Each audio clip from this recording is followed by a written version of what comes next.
हमारे इस YouTube channel में जिसका नाम है दीपक teaching classes.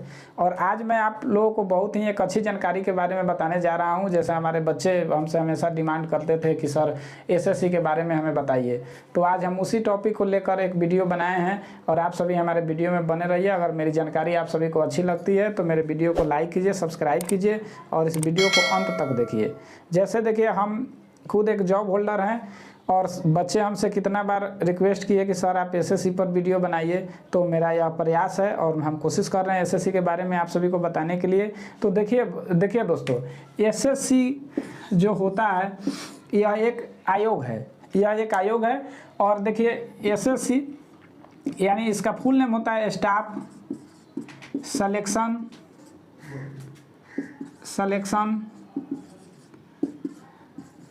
Commission, staff selection commission. अब देखिएगा स्पेलिंग में मिस हो सकता है, ऐसे हम लिख दिए हैं। तो स्टाफ सिलेक्शन कमीशन इसका हिंदी नाम होता है कर्मचारी चयन आयोग। कर्मचारी चयन आयोग, इसको हिंदी में कर्मचारी चयन आयोग कहते हैं। इसकी स्थापना हुई थी, इसकी स्थापना 4 नवंबर 1975 ईस्वी में।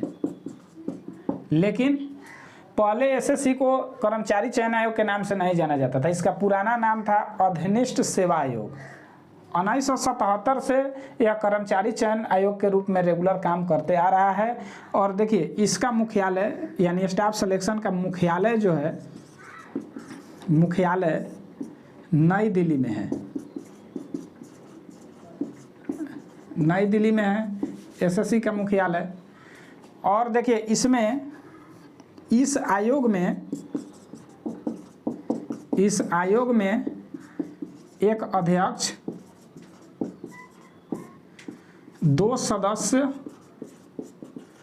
सदस्य और एक सचिव होते हैं, इसका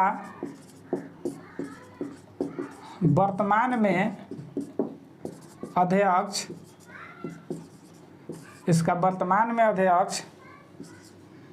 एस किशोर हैं। तो आप लोग देख रहे हैं कि एसएससी भारत में एक भर्ती करने का आयोग है, यानी इसे आप एक एजेंसी के रूप में मान सकते हैं। इसे एजेंसी भी कहा जाता है। भारत सरकार के जो अच्छे जो मुख्यालय है, वहाँ जो भी भर्तियाँ निकलती है उसका भर्ती करने का काम एसएससी करता है। तो इसमें देखिए ग्रुप ख का भर्ती निकलता है, ग्रुप ग का भर्ती निकलता है, ग्रुप ग जैसे आप ध्यान दीजिएगा, जैसे B C D, group D का भर्ती। तो इसमें होता है देखिए सब लेवल पर इसमें भारत सरकार द्वारा भर्ती निकाली जाती है और इसके मतलब कि रिक्रूटमेंट के लिए हर साल भर्तियाँ आती रहती है। तो सबसे पहले हम आपको इसके बारे में और कुछ बता रहे हैं, ध्यान दीजिएगा। कर्मचारी चयन आयोग जो है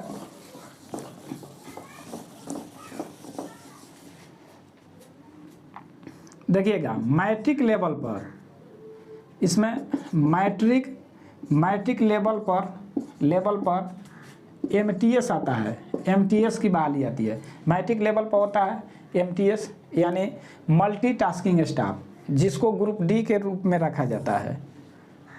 अब इसमें होता है, एक होता है मैट्रिक लेवल, दूसरा होता है 10+2 यानी इंटर लेवल, इसको इंटर लेवल पर होता है। इसमें आपको आते हैं जैसे देखिएगा एलडीसी या डीईओ।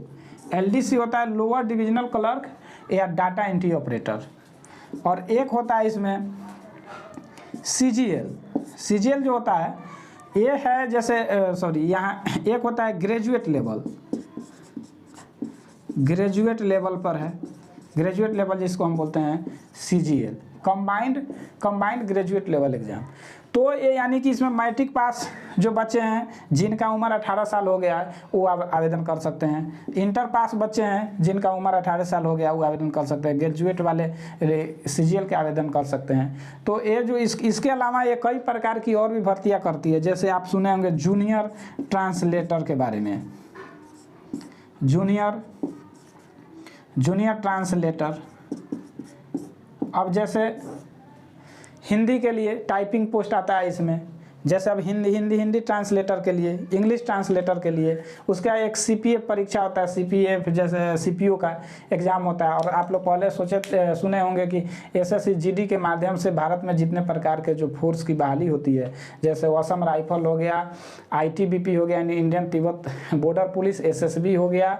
इसके अलावा आपको बता रहे हैं जैसे भारत में कई प्रकार के फोर्स की कंबाइंड परीक्षा होती है। जैसे आप लोग देखे होंगे CRPF, इसमें CRPF होता है, BSF होता है, CISF होता है। तो इस तरह से मतलब कि इसको संयुक्त रूप से कंबाइन करके इसका नाम दिया गया है GD। तो SSC का GD भी आता है जिसमें केवल मतलब कि फोर्स की बहाली होती है। इसमें असम राइफल भी होते हैं,